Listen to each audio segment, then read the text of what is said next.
Hi, and good evening, my friends. I'm reporting to you live from my backyard to present the very last speech of this course. Don't be too sad, though, because if there's anyone who knows how to end this semester with a bang, it's me. That said, I'm sure you're on the edge of your seat to find out what we'll be discussing this week. Since saying it directly is a little too boring for my liking, let's roll this clip instead. Oh my gosh! Where's Adrian? There's a ghost in the I like house. the way they run, they fall, they die. I like the way they drop when I'm outside. I like the way they run, they fall, they die. I like the way they drop when I'm outside. Bitch, I'm not a heathen, that's a label that they gave me. I don't worship Satan, I'm too evil and they hate me. God cannot save me, hell cannot take me. God's will erase me, earthquakes can't take me.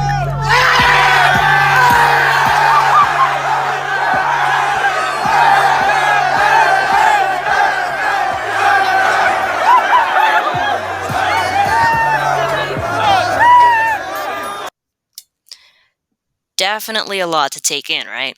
For those of you who are completely lost, chances are that you aren't familiar with the trend that went viral on popular social media platform TikTok in mid-May.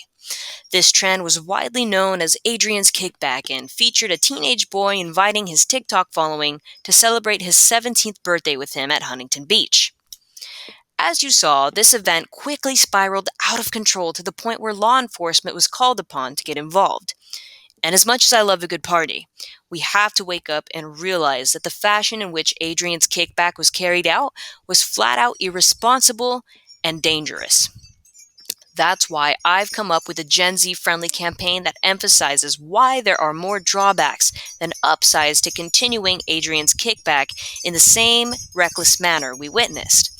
Simultaneously, this campaign will transform Adrian's kickback into an important lesson on party safety and critique law enforcement for their tendency to turn a blind eye to certain social demonstrations while coming down far too aggressively on others.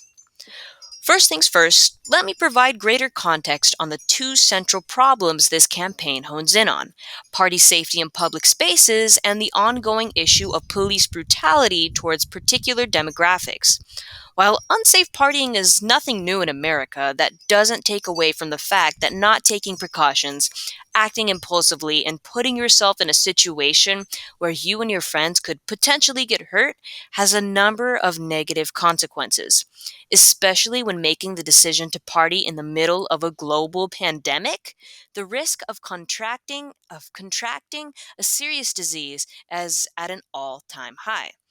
From the account of Larry McShane, a renowned writer for the Daily News, a relatively recent study conducted on global adolescent health revealed that the United States had the highest mortality rate in the category of 10 to 24-year-olds.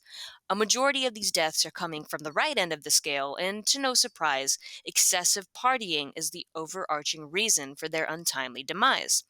McShane also mentions that we have a significant lead on other countries when it comes to abuse of alcohol and other hard substances. And as much as it's crucial that we encourage teens to refrain from jumping in too deep when it comes to partying, we also need to hold police officers accountable for how differently they treat civilians based on their age, gender, ethnicities, sexual orientation, and more. The U.S. National Academy of Sciences asserts that young adults are the peak age group that police target. This problem becomes even more severe when considering that the police brutality victims in this group are primarily people of color, which is no coincidence or accident. A portion of this campaign will be dedicated to battling this issue by giving the audience advice on how to stand up against injustices. Though there have been previous attempts to correct both of these social flaws, these campaigns are, more times than less, lacking in their ability to deeply resonate with Americans. Moving on, this campaign has incredibly low chances of success and becomes pretty pointless unless we understand our audience. If they jump on board with the same energy and enthusiasm they put towards the party itself, the intended message that we are trying to spread will become popularized in a short period of time. However, the challenge lies in being able to convince these leaders that my safer alternative is preferable over their exciting and spontaneous lifestyle. That said, With enough rationale and by using platforms that younger generations enjoy and are familiar with, persuading them to adjust their way of thinking is obtainable. I believe that recruiting other young adults like myself who share the same values and morals that this campaign supports could be extremely helpful. If a team is established rather than a single individual carrying all the weight on their own, we would be able to implement a type of bandwagon effect. In other words, the more people I can get to support my cause, the more likely others who don't have a solid opinion of it are to join the ranks. The flow of communication that I would have to follow wouldn't be a difficult task.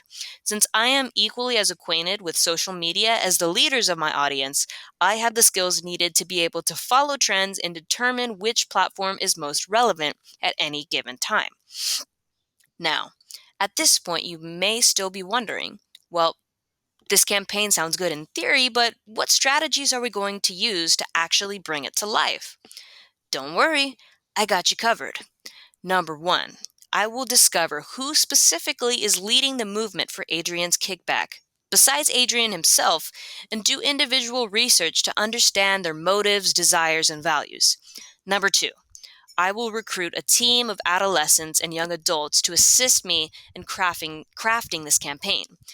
This way, I will have a foundational team to brainstorm ideas with, to receive feedback from, and to help disperse the central message on multiple platforms.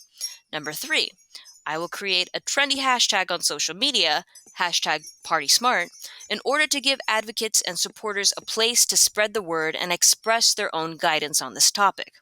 Number four, I will share videos of documented police brutality and other instances of injustice to make the public more aware of how corrupted the law enforcement system is and highlight the urgent need for change. And number five, I will get in touch with those opposed to partying safely. This way, I can gather their input on the subject in order to formulate effective counterclaims and do my part in educating them on the dangers of their lifestyle. Putting the mentioned strategies into action will ultimately result in this campaign meeting the following objectives: making significant strides towards ending unsafe partying habits in America, making significant strides towards ending police brutality in America, helping those who attended Adrian's kickback understand the negative consequences that come with their choices, and encouraging individuals who have brought this event into the limelight to rework future events like it so they adopt much safer standards. Of course, reaching these goals additionally requires the proper resources to do so. After all, we can't expect this campaign to be crafted out of thin air. Here is a comprehensive list of the major resources we'll need in order to move forward: access to social media platforms such as Twitter, Instagram, Facebook, and TikTok, access to internet connection and to working accounts on all of the listed internet platforms, substantial amounts of time, at least 3 to 6 months, access to a team of hardworking advocates of safe party practices and social equity, access to interviews, phone calls, and email conversations with various members of the public, access to video editing software, and most critically, access to a long-term financial sponsor. To sum it all up, this undoubtedly is a big project in need of a multitude of progressive and brilliant minds to pull it all off. That's why I'm calling upon you, every single soul who comes across this video, to step up to the plate and do your part in advocating for this campaign. Tell your friends, family, classmates, and even distant cousins twice removed about how urgent it is that we address this issue right here and right now. Remember, the only thing better than partying hard is partying safe. Thanks for watching and have a wonderful rest of your semester. Bye!